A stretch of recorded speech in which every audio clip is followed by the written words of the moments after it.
Whoa, this car is fast. Whoa.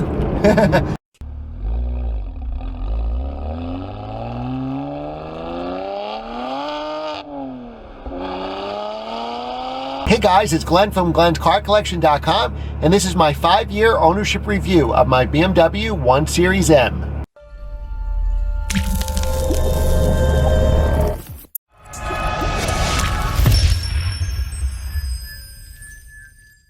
Alright guys, I can't believe it's been 5 years already. It's actually, we're having a heat wave here in New Jersey while I'm filming this. It's 92 degrees, so I got to leave the air on, so forgive me for that noise, but I can't believe it's been 5 years already for this car. So in this video, we'll go over the interior, we'll go over the original window sticker, which I have, so you'll see how much the options cost.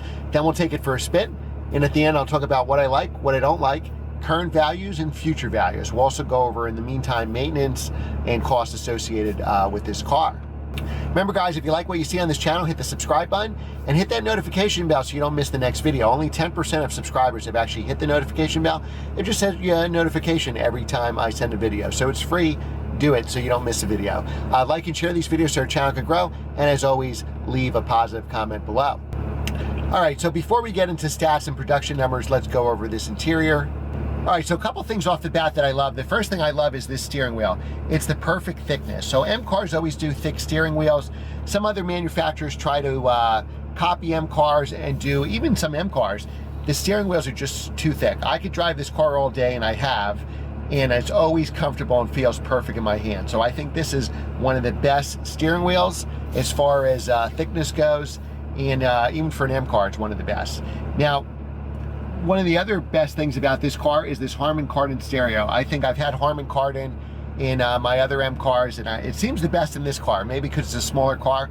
Now, nobody buys a 1M for the stereo, but I'm telling you, if you have that option, the stereo is very good if you're sitting in traffic or whatever you're doing.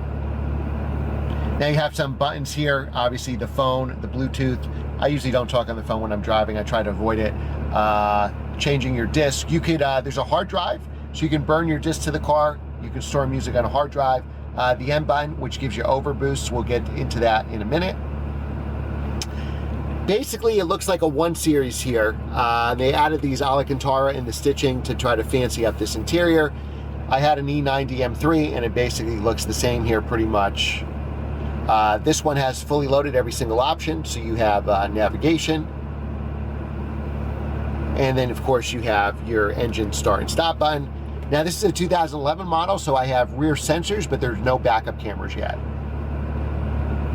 And the great news is this car only comes with a stick shift, a 6-speed manual, and reverses up and to the left, and no sunroof. They're all slick tops. So when you browse this classifieds, you're really just picking out color, mileage, and options. All right, I have in my hands the original window sticker. I bought this car, I'm the second owner.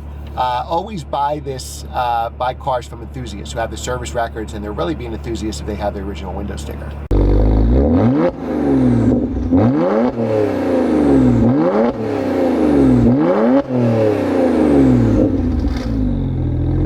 All right, so looking at the original window sticker, this car had a base price, hopefully you guys can see it, of $46,135. Now, this is a fully loaded car. For collectability, I recommend getting one with every single option. And there are some other cases which I'll tell you later in the video. Now, Valencia Orange is a $550 option.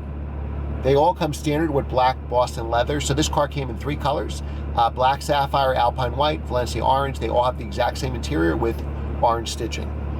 Convenient package for $2,700, and that gives you the anti-theft alarm, comfort access, which means you don't have to put your key in the slot, park distance control, remember there's no backup camera to just the park distance, and then navigation. Premium package costs $2,400, and that gives you auto dimming mirrors and rear mirror, power front seats, lumbar support with those seats, ambience lighting, BMW assist with enhanced Bluetooth and USB, and hands-free Bluetooth and USB. Heated front seats are another option at $500. Satellite radio with a 1-year subscription that is long expired, $350, and Harman Kardon sound, which I highly recommend, $875 for that. BMW apps, which you can put on your phone, is $250. and destination was a little cheaper back then in 2011, $875, for a total of $54,635. So I'm going to link at the end of this video, make sure to watch it, my BMW 1M versus M2 review, and then this car versus my Z3M Coupe. And as far as the M2 goes, these cars were only like $20, $30 apart in original sticker price at the $54,000 fully loaded. And that's no coincidence.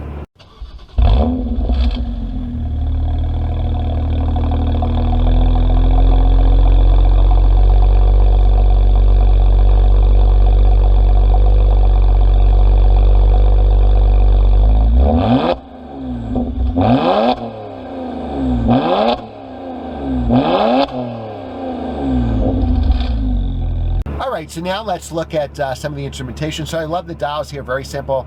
Tachometer, it's a turbo, so it's not like my E90 M3 doesn't go to 8,000 RPM. It's about 6,500 there, maybe 7,000 a red line. I never go to the orange. This car probably has 0 over revs. You can see it's a hot day right now, it's 85 degrees, and my mileage, I average 19.4 miles per gallon. Now on my E90 M3, I average 17.6. So this is a 6-cylinder turbo instead of a naturally aspirated V8, so less cylinders. If you're not in the turbo, you can probably get decent mileage. So I do average almost 2 miles per gallon more than my E90 M3. You can see mileage now after 5 years, 17,736. I bought this car with 10,000 miles. I'm the second owner.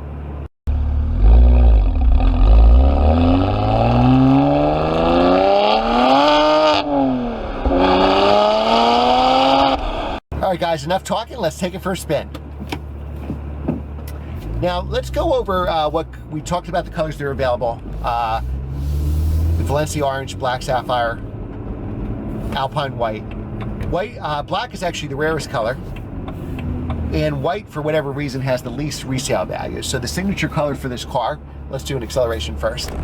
Nice and warm engine. Fighting for traction there. So this car is always fighting for traction. It's so the M2, my complaint, I love my M2. My complaint was that to become a 1M, you have to have it in Sport Plus mode. This car is Sport Plus mode all the time. There's no different modes. Let's turn down the street here. There's no different modes, so it is always hair on fire all the time. It's got a short wheelbase, so it's alive all the time. It's very twitchy. You almost feel like you have to tame this car. I did a drive with one of my friends, and he was driving an M2. I brought the 1M, and I could see, you know, that car is rev matching itself. He's, it's more electronic. He's getting through the turns where I'm really wheeling and dealing. Sorry for that. I don't know what that was. Wheeling and dealing back here, trying to get, you know, heel toe downshifting myself and trying to control this tiger of a car. Now, production numbers, 740 units, 309 were orange. BMW smartly kept one car for themselves, so there's only 739 for sale for the public, and 308 Valencia Orange ones. Valencia Oranges have the highest resale value.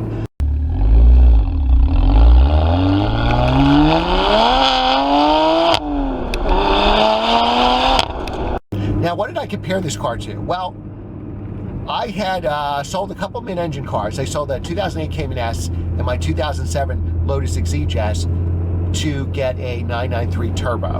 And then I wanted to get another car that was really like the Cayman, but I wanted to fit my kids in it, so I wanted to have a 4-seater. And the car that they always put against the Cayman was the 1 Series M. Matt Farah has a great video, Cayman R versus 1 Series M. You should definitely watch that video. And basically, Cayman R is a phenomenal car. And basically, head-to-head with this car, the 1M always won the contest. And then when I drove this car, I couldn't believe how good it was. Now, I was lucky.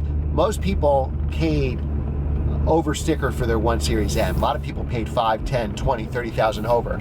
So they're not going to sell it for 54,000 MSRP because they still lost 20, 30 grand. The person I bought this car for, I'm the second owner, actually got this car on sticker. So I was able with 10,000 miles to get this car under sticker because the person buying the car needed a down payment for a condo they were buying, and I was right there and I got it for a really good price.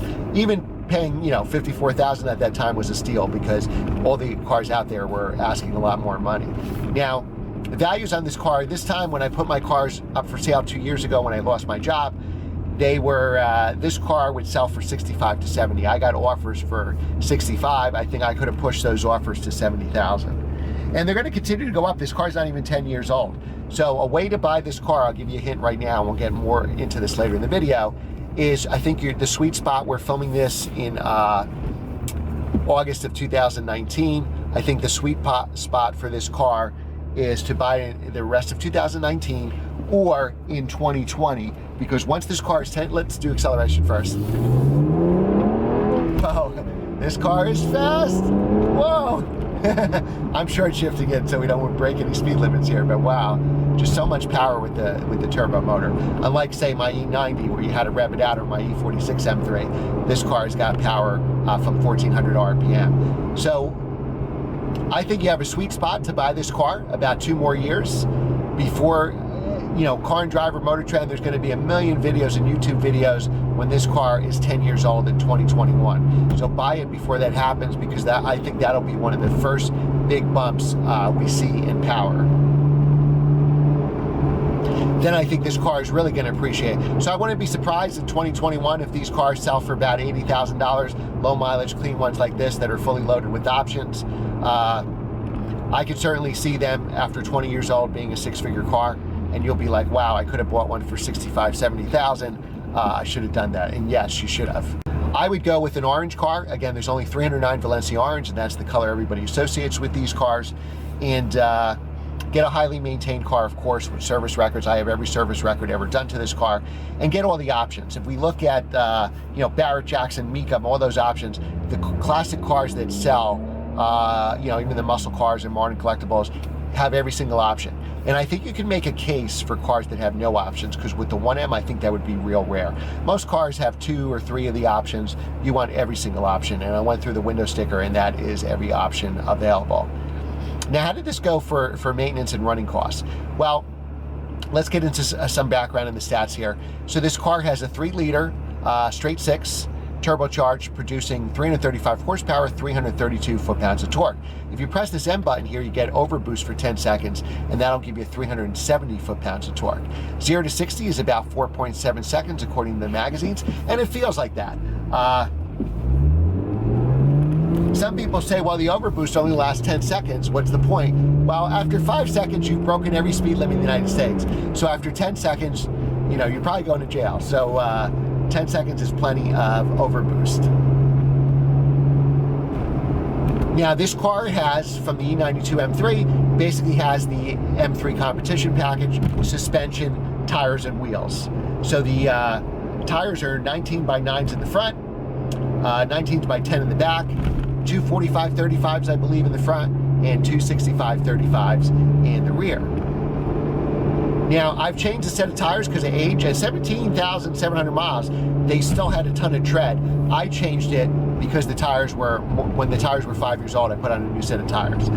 Maintenance was free. Remember, these were 4 years, 50,000 miles for maintenance. I bought this car. I still had 1 year left on the maintenance, so I got everything done. You know, I've only done like fluid changes, oil changes. The brakes still have plenty of pad left because I wasn't tracking the car. Clutch is really good. You do spark plugs, I believe, around 30,000 miles. So the maintenance has been minimal because I didn't mod the car. This is the N54 engine. You can make big power, and obviously you'll need everything sooner, maintenance-wise, if you put big power in these cars, but a lot of people do that.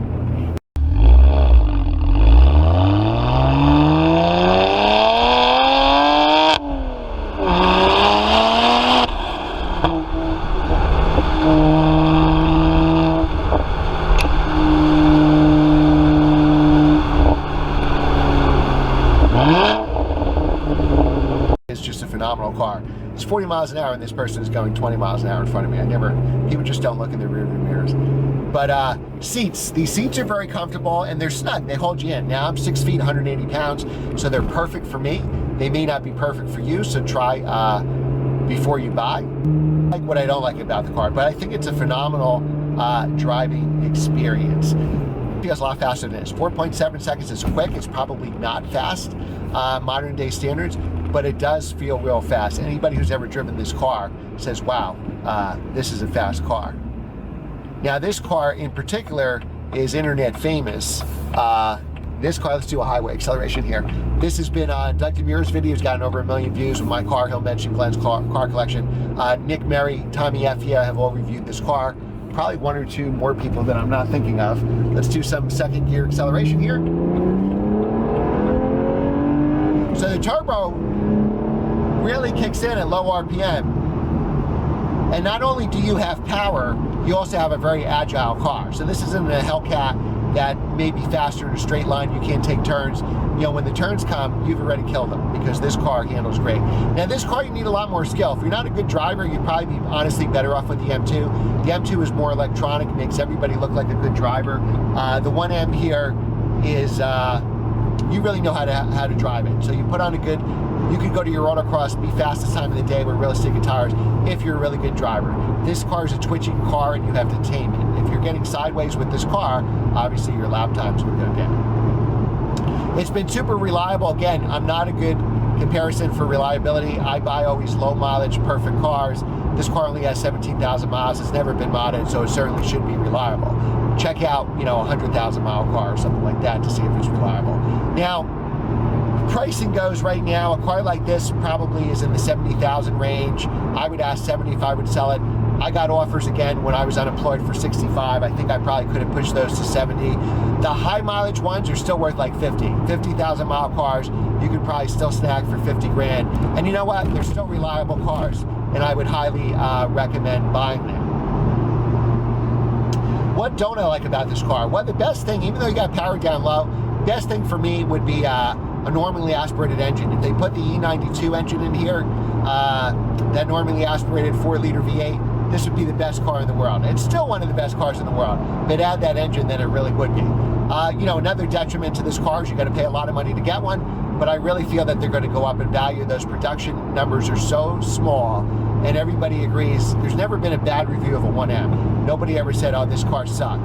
Everybody glowed how great this car is, and they break the bank and mortgage everything they had in order to buy one. So I think you should do that too. I highly recommend this car. I think if you get a clean one, lower mileage the better, most options the better, in orange, I think you'll have the best chance for appreciation. Now I think all the cars are going to appreciate, so if you like white or black, get it. You know, there's so few 1Ms that I don't think it makes a difference. But I equate this to Laguna Seca Blue. So there's a lot more Laguna Seca Blue E46 M3s, and we just had one that sold for 90 grand with similar miles than this, 16,000 miles. So I really think that you're going to see, you know, big money for the orange cars. But the white and black ones, you know, if you like those colors, get it. If you can get into a 1M $10,000 cheaper because it's white, do it. I mean, the car is that good.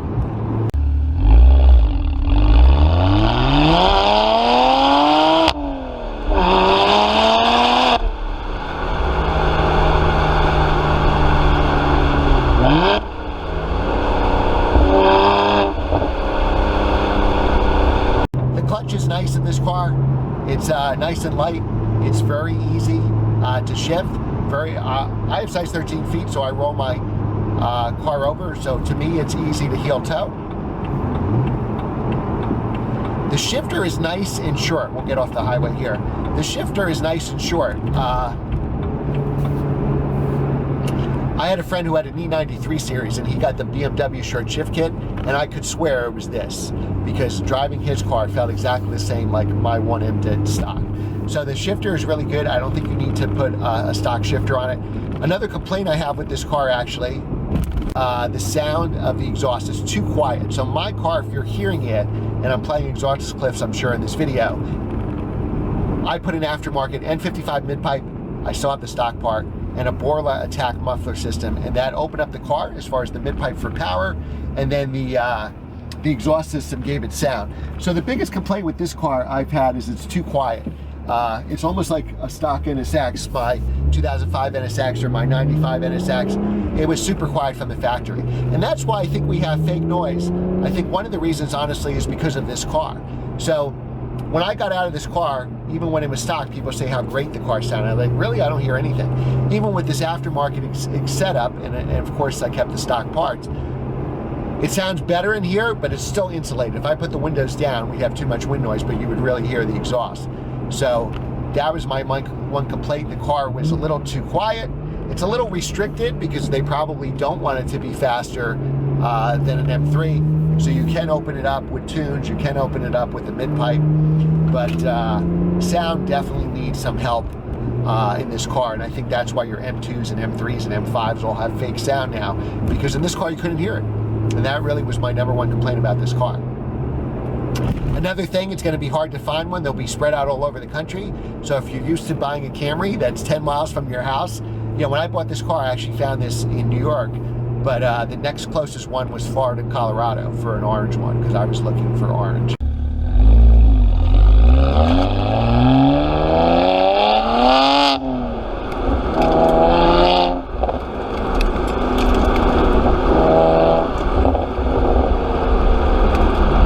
And that's really it, guys. This has probably been, I never keep a car more than 2 years. I've had this car 5 years for a reason, because one of the best cars I've ever driven in my life. I plan to keep this car forever, even if they're worth 100 grand 20 years from now. I don't see myself selling this car. I think this is the perfect BMW M car.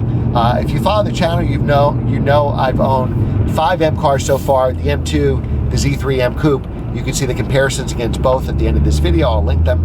An E90 M3 Interlagos blue 6-speed sedan slick top, and then of course my 2003 Laguna Seca blue E46 M3 6-speed manual coupe sunroof delete. And this car is better than all of them. All those cars are great. You can't go wrong with any of those other 4 cars I mentioned, but this one is the best one. Remember to like, share, and subscribe, guys. Hit that notification bell so you don't miss the next video, and I will see you next time.